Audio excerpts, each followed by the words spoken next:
Hello, it's Jordan here, and today we're bringing you a new game. I think it's called Clash Quest, and it's from the creators of Clash of Clans.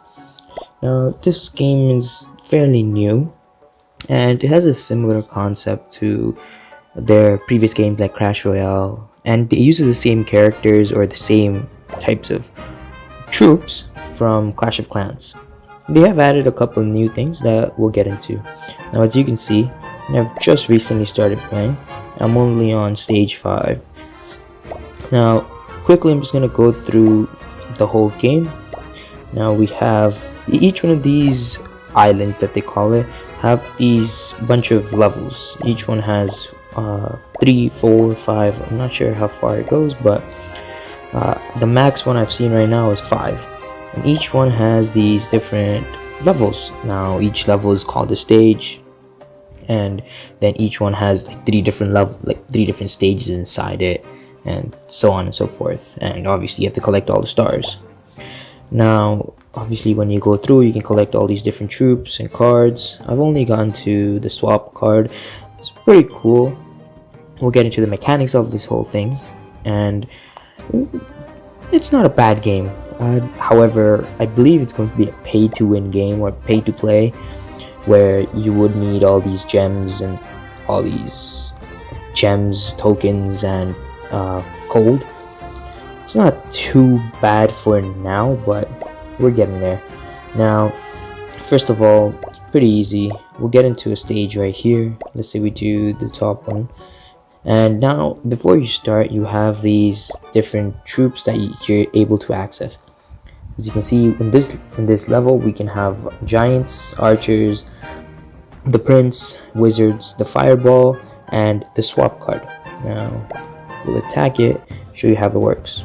At the bottom of your screen, you see all these troops and the number beside them. Now, there's only a limited amount of troops that you can bring in, which you saw on the screen earlier. It tells you how many troops you're gonna bring in. Once you level up, you can bring in more troops. Now you see we have 5 giants and we can't bring any more, as the giants at the bottom are depleted. And then we have the fireball and the swap card.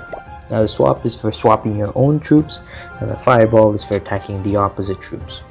Now the neat part is you can hold on to the troops and they tell you how much damage they'll do and what they'll do damage to.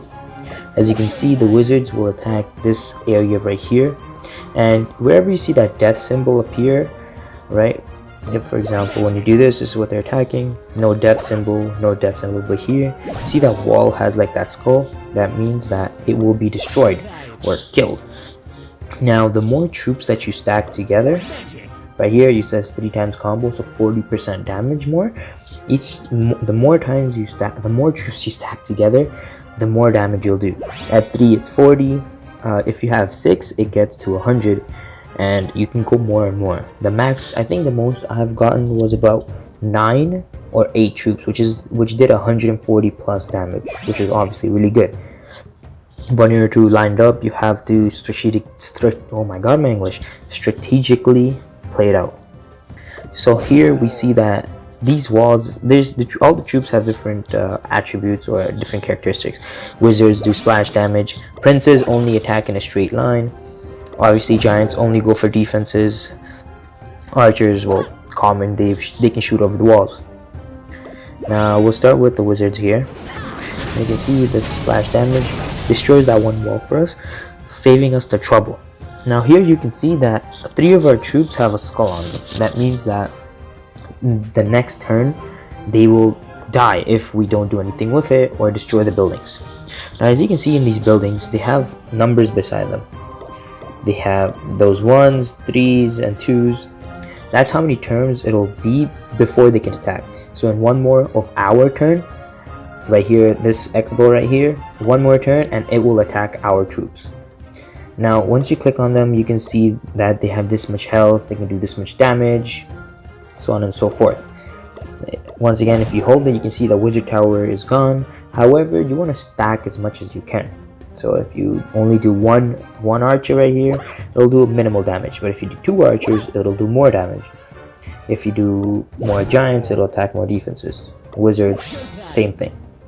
Now fireball. Fireball encompasses a 3x3 area, but you can place it on any of these yellow tiles.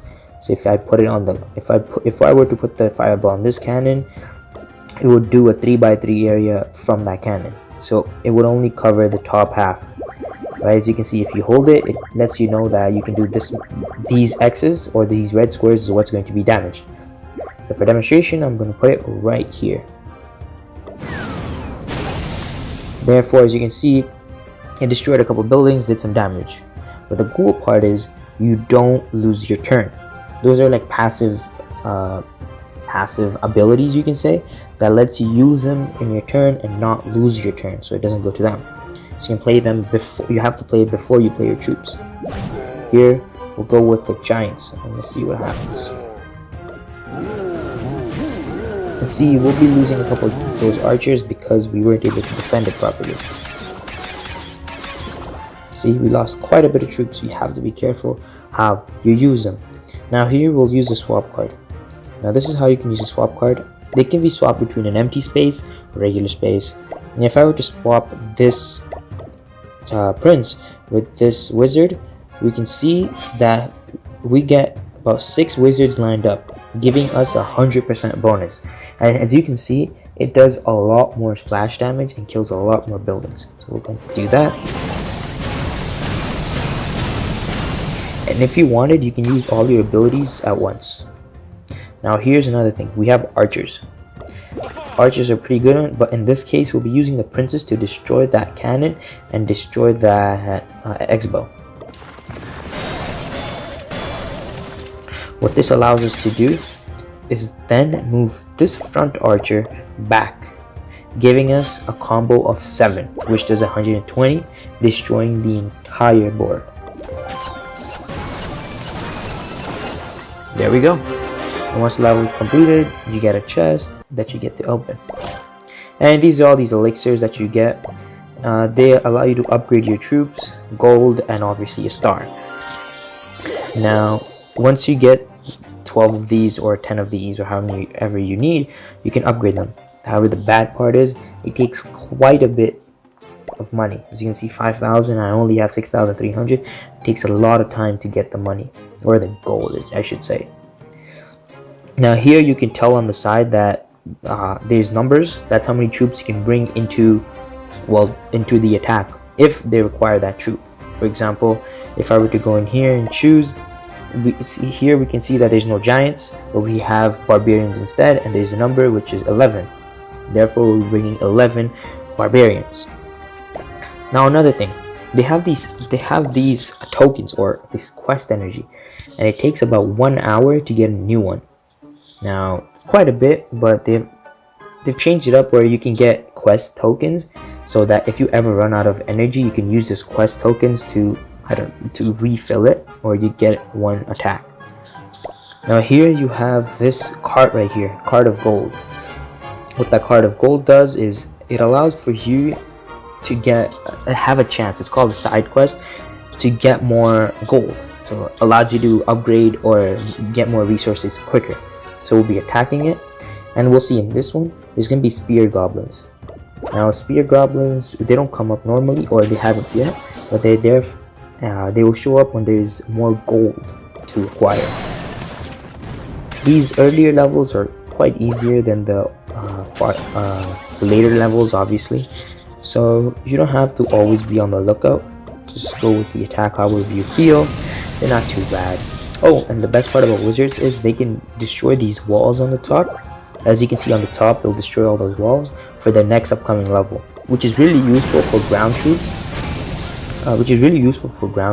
So that they can, on the next level or the next stages, I guess you can say, that they can directly attack like this instead of having to destroy those walls. Princes are really good if you stack them up. They're okay on their own, but always try and stack them up in a lane. And wizards, if you can, try to use them to destroy the walls near the end of the level. With that, 2 walls destroyed allows me to use these wizards together. However, it depends on how you want to do this. For now, we'll be using a fireball, weaken the troops, get rid of all those goblins at the back, and destroy the 2 front troops, thus allowing for me to use these barbarians, get more damage together, and destroy the entire board. And that's it, side quest completed. And as you can see, we got about 1,000 gold extra from that, which is quite useful. We'll just do later. That's pretty much it for the new game. Keep you guys updated on this game. I just started out, so there's a lot more things to unlock. As you can see, they have a lot of stages, so it's not too bad. But I believe that upgrading all these troops, or squad as they're calling it in this case, is going to be quite a lot of work.